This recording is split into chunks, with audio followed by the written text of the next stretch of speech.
need to be awake at all times because emergency do not alert you when it is coming. It doesn't tell you, oh, I'm coming tomorrow, prepare for me. So you have to be at alert at all times. Hi guys, it's Baby Girl and you're welcome to my channel. So today we won't be talking about get ready with me or anything of sort. Today we'll be talking about introductory part of cabin crew, the duties and responsibilities of a flight attendant. So if you are an aspiring flight attendant or you love the job but you don't know how to go about it, then this video is for you. You grab a popcorn and not a popcorn, sorry. You grab your pen and your jotter and take a seat because we'll be having a little chit chat on the job. But before we proceed, do not forget to subscribe to my channel, leave a thumbs up so that you can always find YouTube can always recommend videos like this or content like this for you, and subscribe to my channel so you don't miss out on my new uploads. Now let's get down to business. You would agree with me that there's a lot of misconception about flight attendants. There's a lot people have, a lot of things to say about them. Starting from, oh, they don't really do anything, they are mostly rude. All they do is to walk around the cabin and serve tea and coffee. Even some people go as far as calling flight attendants or referring to them as drunk girls. I don't know how that came about, but there is really, really, really so much about flight attendants that people get it really wrong, all wrong. So this video is going to be giving you a shallow understanding or a shallow idea of who a cabin crew is, the duties and responsibilities of what the job of flight attendant or cabin crew is all about. Now let's start with defining the term cabin crew. Who is a cabin crew? A cabin crew is a person who is trained to act in the interest of safety of passengers on board the aircraft. So long as aviation is concerned, safety is a top priority of every airline. Now, we're not scratching out comfort. No, we're not. Like I said, safety is a top priority of every airline. That is why you see situations like, during for every takeoff and for landing, you see cabin crews trying to ensure that passengers switch off their mobile phones, they securely carry on baggage under the seat in front of them. They ensure that your seat belt is securely fastened. If your armrest is down as well, sit back upright. Passengers don't like when you tell them to put their seat back upright. But it is not because we are trying to, flex our power. It is because it is for your own safety. One of my videos on my probably my next one of my next videos, I'll be talking about these things and the reasons why we ask passengers to do things like this, like putting the seat back upright, and why you have to keep your seatbelt fastened whenever the seatbelt sign is on, and for takeoff and landing, and why you are to put your your carry-on baggage under the seat in front of you. You're sending hand luggage at all, not the seat in front of you. By the way, before I proceed, did I mention switching up mobile phones?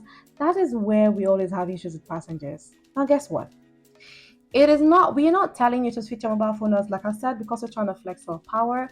But then the Nigeria Civil Aviation Regulation does not allow you to use your mobile phone on flight mode.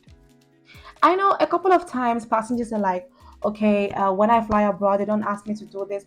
That is abroad. Here in Nigeria, we go with the regulations, we go with the rules and regulations, and we do not make these rules. The Nigeria Civil Aviation Regulation they make these rules, and we have to abide by them. And then we expect your beloved passengers to abide by them as well. So please make our job a lot easier and switch your mobile phone off when we ask you to. Thank you. Now, aside from the rules and regulations of the NCAA, we ask you to switch your mobile phone off completely because it affects our navigation system. People don't know this, but 80% of emergencies that happen on board the aircraft occurs during takeoff and landing. That is why cabin crew take extra care to ensure that the cabin is secured properly and nothing will impede evacuation should there be need for it. I mean, we're not praying for it, but you never know. I mean, emergency don't tell you that it's coming tomorrow. It doesn't tell you it's happening today. That's why we have to get prepared at all times.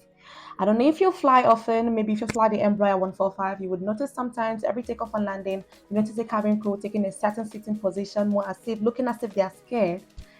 That's not them being scared. They're preparing their mind, themselves, their spirit, body, and soul for anything that could happen at that point in time. It's called 30 seconds review. So everything we're doing, it's not to punish anybody. It's for the safety. It's us trying to ensure the safe operation of the flight. Now, aside from ensuring the safety of passengers on board, flight attendants are also trained first aid providers and also support team. Support team in the sense, support team in the case of an emergency, you will need to calm the passengers down. You will need to comfort them. You need to reassure them.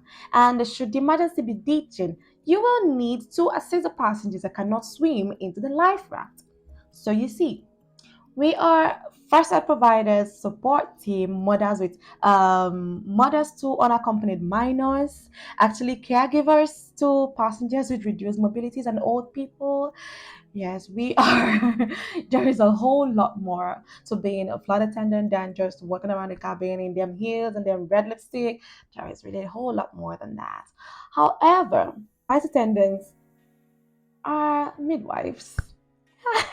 I said midwives because should there be an emergency like birth on board, flight attendants are required to assist with birth on board.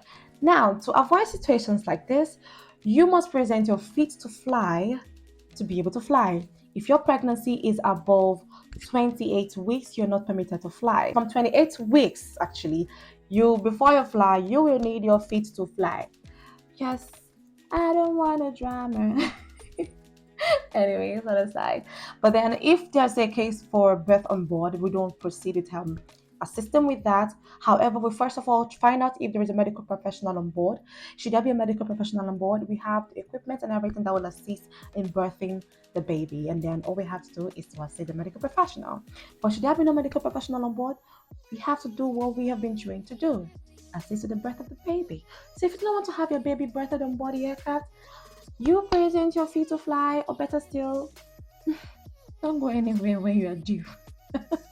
When you're almost as a flight attendant, you need to be situationally aware of your environment. You need to be at alert at all times. You're not allowed to sleep. You are not allowed to be, your mind, your body, and everything need to be awake at all times because emergency do not alert you when it is coming. It doesn't tell you, oh, I'm coming tomorrow, prepare for me. So you have to be at alert at all times. So that's what I'm saying. You have to be situationally aware of your environment. Also, flight attendants are trained firefighters. Should there be a case of fire in the cabin on board the aircraft, flight attendants are trained to fight these fires.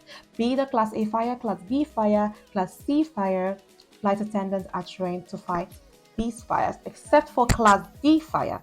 Class D fire, you don't want a Class D fire. Anyways, I hope I've been able to educate you on what this job is all about. Did I mention that for every flight there is something we call pre-flight briefing, and for every flight you ask certain questions, and if you don't get them right, you'll be going on that flight. I just want to warn you that if you're coming, you have to come correct. That's what I'm trying to say. This is no child's play. You have to come correct. Anyways, thank you so much for being a part of this video. I hope you've been able to learn one or two things from my video. If you like this video, do not forget to subscribe, leave a thumbs up so that you can get more contents like this, and you subscribe so you don't miss out on my next video.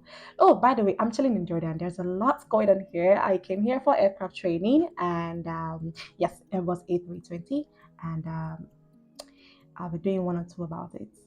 Thank you for being a part of this video, and see you in my next.